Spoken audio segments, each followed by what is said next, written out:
दोस्तों हाल ही में इसरो ने चंद्रयान 3 को लॉन्च किया है, जिसको चंद्रमा के दक्षिणी ध्रुव पे लैंड कराना है। आज तक चंद्रमा के दक्षिणी ध्रुव पर कोई भी लैंडिंग सफल नहीं हो पाई है। इसरो के चंद्रयान 3 लॉन्च होने के बाद रूस ने हाल ही में अपना लूना 25 भी लॉन्च किया था, जो चंद्रमा के इसी ध्रुव पे जहाँ पे हमारा इसरो जाने वाला था, वहीं उसका भी जो यान था वहीं पे लैंड करने वाला था। लेकिन अभी हाल ही में खबर ये आई है कि लूना 25 क्रैश लैंडिंग हो गई है। मीन्स कि चंद्रमा के सतह पे पहुँचने से पहले उसका क्रैश लैंडिंग हो गया है, उसका संपर्क टूट गया है। जिस तरह से हमारा चंद्रयान 2 के साथ हुआ था कि चंद्रमा से कुछ देर पहले ही हमारा संपर्क उससे टूट गया था और वह एक अनसक्सेसफुल मिशन रह गया था, उसी तरह से लूना 25 भी रूस का एक अच्छा मिशन था जो चंद्रमा के दक्षिणी ध्रुव पर लैंड करने वाला था। लेकिन किसी कारणवश, किसी टेक्निकल फॉल्ट की वजह से वो चंद्रमा के सतह पर लैंडिंग नहीं हो पाया, क्रैश लैंडिंग हो गई और रूस ने इसको ऑफिशियली अनाउंस कर दिया है कि उनका क्रैश लैंडिंग हो गया है। दोस्तों लूना 25 का क्रैश लैंडिंग क्यों हुआ है वीडियो में हम आगे बताएंगे, लेकिन उससे पहले थोड़ा सा और भी जान लेते हैं। दोस्तों बहुत सारे लोग इस बात से खुश हो रहे हैं कि लूना 25 भले ही क्रैश कर गया, हालांकि यह हमारे लिए बहुत गर्व की बात होगी कि हम दुनिया में पहला ऐसा देश होंगे जो चंद्रमा के दक्षिणी ध्रुव पे अपना यान लैंड करा रहे हैं। लेकिन जो लोग इस बात का मजाक उड़ा रहे हैं रूस के लूना 25 के अनसक्सेस होने के ऊपर, उनको बता दें कि रूस ही भारत का पहला वो दोस्त है जो हमें सबसे पहले मानव रहित विमान भेजने में मदद किया था। तो रूस के दोस्ती को हमें भुलाना नहीं चाहिए और इस बात का जश्न नहीं मनाना चाहिए कि लूना 25 उनका अनसक्सेसफुल हो गया है, बल्कि हमारे लिए भी उतना ही दुख का बात है जितना कि रूस के लिए, क्योंकि रूस हमारे हर मिशन में साथ रहा है और कहीं ना कहीं जो इनिशियल स्टेज में हमें सबसे पहले हेल्प किया है वो रूस ही था और रूस के वजह से हमारा जो मिशन था वो सबसे पहले आगे बढ़ता गया और उसके बाद हम उसमें बहुत सारे तरक्की किए, जिसके वजह से आज हम अपने दम पे दुनिया में मुकाम हासिल किए हैं। तो दोस्तों जैसे ही रूस की तरफ से ये खबर आई कि लूना 25 हमारा क्रैश लैंडिंग हो गया है, उसके बाद इसरो का भी खबर आया कि हमारा चंद्रयान 3 चंद्रमा के दक्षिणी ध्रुव पर लैंड करने के लिए तैयार है। दोस्तों आपको बता दें कि रूस का 50 सालों के बाद यह पहला मून मिशन था।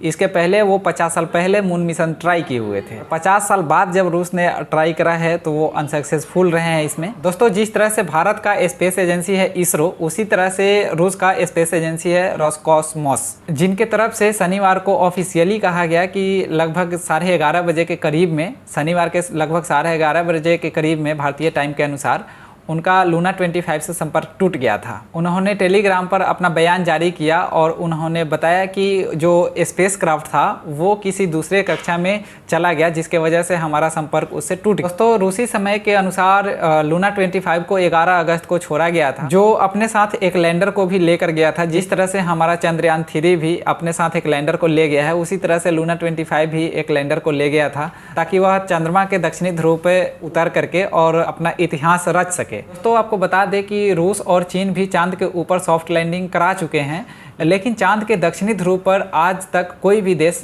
सॉफ्ट लैंडिंग या हार्ड लैंडिंग भी नहीं करा पाया है। दोस्तों आपको बता दें कि सारे देश चंद्रमा के दक्षिणी ध्रुव पे इसलिए लैंड कराना चाहते हैं ताकि वहाँ संभावित जो खनिज हैं और पानी है उसके बारे में उनको पता लगाना है। इसलिए दक्षिणी ध्रुव पे चंद्रमा के सारे देश मिल करके अपना यान लॉन्च कर रहे हैं और वहां लैंडिंग कराने की कोशिश कर रहे हैं। अब रूस की एजेंसी ने कहा है कि हम इसके जांच के लिए एक कमेटी बनाए हैं जो पूर्ण रूप से जांच करेगा कि आखिर हमारा संपर्क कैसे टूटा, और इसके बारे में हम आगे चल करके बताएंगे। दोस्तों क्रैश लैंडिंग से एक दिन पहले 19 अगस्त को लूना 25 ने एक तस्वीर भेजी थी और कहा था कि यह क्रेटर की तस्वीर थी। दोस्तों अब ये जीमन क्रेटर क्या होता है, तो आपको बता दें कि यह जीमन जो है एक नाम है गड्ढे का, और वो गड्ढा जो गोलाई होता है उसको हम क्रेटर बोलते हैं। चांद के दक्षिणी ध्रुव पर लगभग 20 गहरे गड्ढों में जीमन क्रेटर तीसरा सबसे बड़ा क्रेटर है।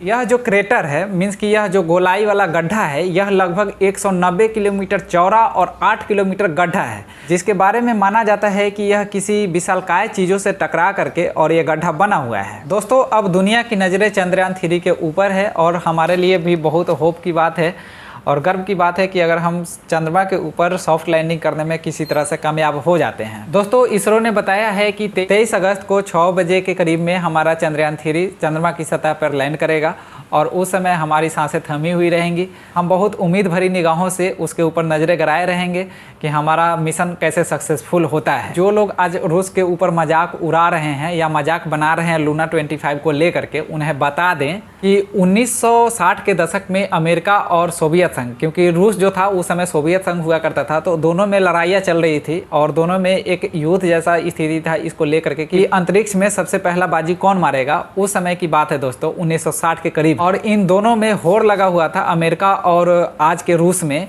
चांद के ऊपर सबसे पहला इंसान कौन उतार सकता है। तो दोस्तों आपको बता दें कि पृथ्वी की कक्षा में सबसे पहला सैटेलाइट स्थापित करने वाला देश भी रूस ही है, जो स्पुतनिक 1 को सबसे पहले पृथ्वी की कक्षा में स्थापित किया था। अगला नंबर भी रूस का ही है दोस्तों, जो मानव रहित सैटेलाइट को चांद के ऊपर उतारा था। तो अमेरिका इसमें दूर दूर तक नहीं था दोस्तों, इसलिए हमें रूस का मजाक नहीं उड़ाना चाहिए। दोस्तों अगला नंबर भी रूस का ही है, जो यूरिन गागरिन को अंतरिक्ष में सबसे पहले भेजे थे। और तीसरा नंबर भी रूस का ही है, जो मानव रहित मिशन को चांद पर उतारा था। लेकिन दोस्तों उसी समय अमेरिका भी अपना अपोलो मिशन लॉन्च कर रहा था, और अमेरिका के नाम है कि 1972 में उन्होंने सबसे पहले अपना एक इंसान को चंद्रमा के सतह पे सबसे पहले लैंडिंग कराया था। तो इसमें अमेरिका ने बाजी मार ली थी। अमेरिका का अपोलो मिशन 1972 में खत्म हो गया था। उसके बाद आज तक कोई भी देश चंद्रमा की सतह पे किसी भी इंसान को भेजा नहीं है, और यह उपलब्धि सिर्फ अमेरिका के नाम ही है आज तक। तो वीडियो कैसे लगा दोस्तों, कमेंट बॉक्स में जरूर बताइएगा। मिलेंगे अगली वीडियो में। जय हिंद।